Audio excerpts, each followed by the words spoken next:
Tokyo, 1972. Honda s'apprête à dévoiler un modèle qui deviendra une référence dans le monde entier, la Honda Civic. Cette citadine, à la bouille sympathique, inspirera de nombreux designers dans les années à venir. 50 ans après, la petite Civic a bien évolué. Mais il lui manque encore un aspect qui lui permettra d'assurer sa pérennité dans les années à venir, sa transition à l'électrique. En 2010, on a eu le droit à la CR-Z qui eut un succès assez mitigé car le monde de l'automobile n'était pas encore préparé. En 2020, Honda retempe le coup avec ça, la Honda i.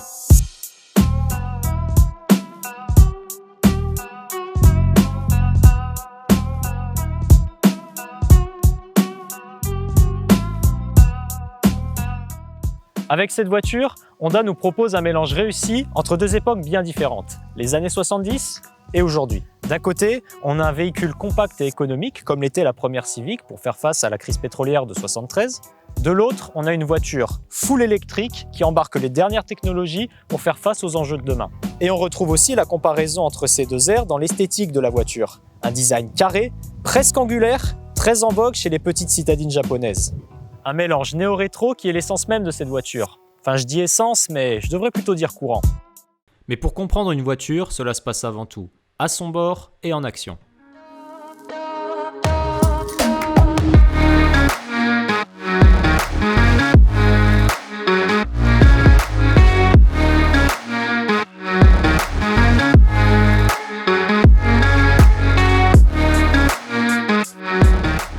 Sous le capot, on trouve donc un moteur électrique qui développe 150 chevaux. Et vous savez ce que ça fait 150 chevaux dans une petite propulsion électrique? Ça donne ça.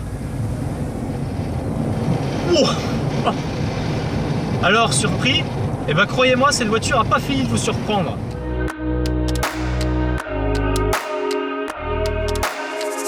Bon, ne nous emballons pas sur les perfs, la voiture pèse quand même 1,5 tonne à cause des batteries notamment.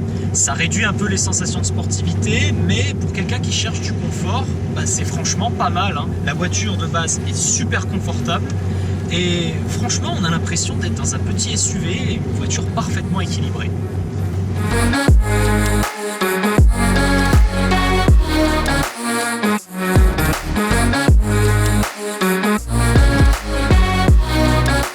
Parfaitement équilibré, oui, car la répartition des masses entre l'avant et l'arrière est de 50-50. Décidément, au département de la conception, c'était vraiment la perfection ou rien.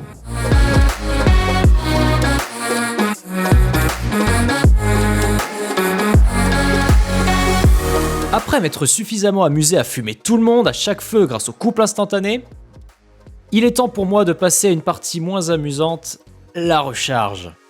Bon, certes, l'autonomie est annoncée à 220 km, mais ça suffit pour les trajets du quotidien. Maintenant, il va falloir la recharger assez souvent. Eh ben, c'est parti. Et pour la recharger, ça se passe ici, avec ce câble.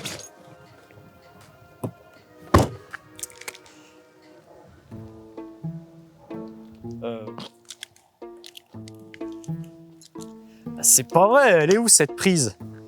Ah, ok. En fait, cette petite bosse, elle n'est pas là pour accueillir le moteur, mais simplement la prise pour recharger.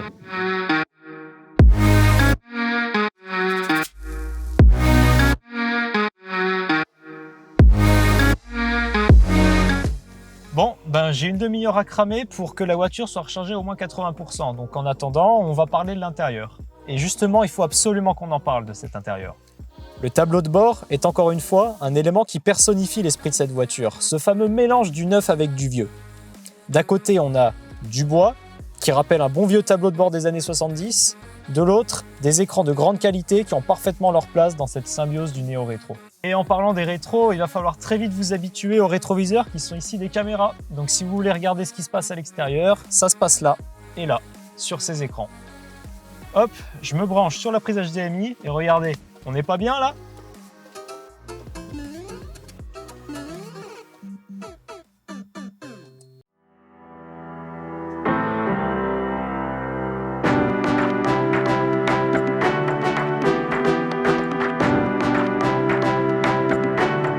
J'aurais pu vous parler de tout l'équipement moderne intégré, maintien dans les voies, régulateur adaptatif, caméra 360, etc. Mais pour nous, l'essentiel est que la Honda E réussit là où beaucoup d'autres modèles ont échoué, nous donner goût à la voiture électrique. Cette voiture arrive à connecter deux générations, les nostalgiques d'une époque à jamais révolue et les contemporains conscients des problèmes de pollution actuels souhaitant agir pour le futur. Un bel hommage que rend Honda à ses 50 ans de développement de petites citadines, toujours prêt à affronter les défis que réserve l'avenir. Avec un prix de départ annoncé à 35 000 €, c'est maintenant à votre tour d'entrer dans le futur, tout en vous rappelant de l'expérience que vous a apporté le passé.